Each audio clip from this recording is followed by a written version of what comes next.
எல்லா விமனும் ஸ்ட்ரெஸ்ஸை லவுடா எக்ஸ்பிரஸ் பண்ண மாட்டாங்க. சிலர் சைலண்டா தான் கேரி பண்ணுவாங்க. வணக்கம்.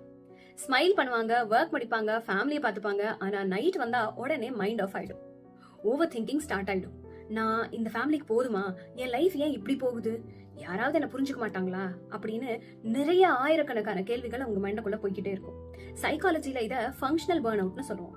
இது வீக்னஸ் கிடையாது, அது பாடியும் மைண்டும் ஐ எம் டயர்ட்னு சைலண்டா கொடுக்குற சிக்னல்.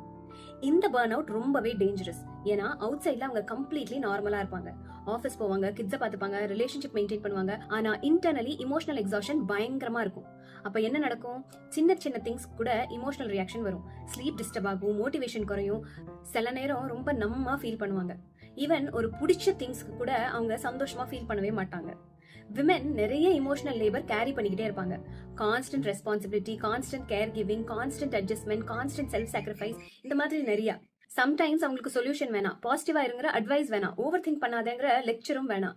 அவங்களுக்கு தேவையானது எல்லாமே கொஞ்சம் அண்டர்ஸ்டாண்டிங், கொஞ்சம் இமோஷனல் சேஃப்டி, கொஞ்சம் பிரசன்ஸ். ஒரு விமென் கான்ஸ்டன்டா ஸ்ட்ராங்கா இருக்க ட்ரை பண்ணிக்கிட்டே இருந்தாங்கன்னா அவங்க வீக்கா இருக்காங்கன்னு அர்த்தம் கிடையாது, அவங்க சர்வைவல் மோட்ல இருக்காங்கன்னு அர்த்தம். அண்ட் சம்டைம்ஸ் ரொம்ப ஸ்ட்ராங்கஸ்டான விமென் தான் சைலண்டா அவங்களோட எக்ஸாஷனை ஒவ்வொரு நாளும் ஃபைட் பண்ணிக்கிட்டே இருப்பாங்க. ஸோ ஃபைட் பண்றதை விட்டுட்டு உங்களை அனலைஸ் பண்ணுங்க, அதுல இருந்து லேர்ன் பண்ணுங்க. அன்புடன் பவித்ரா.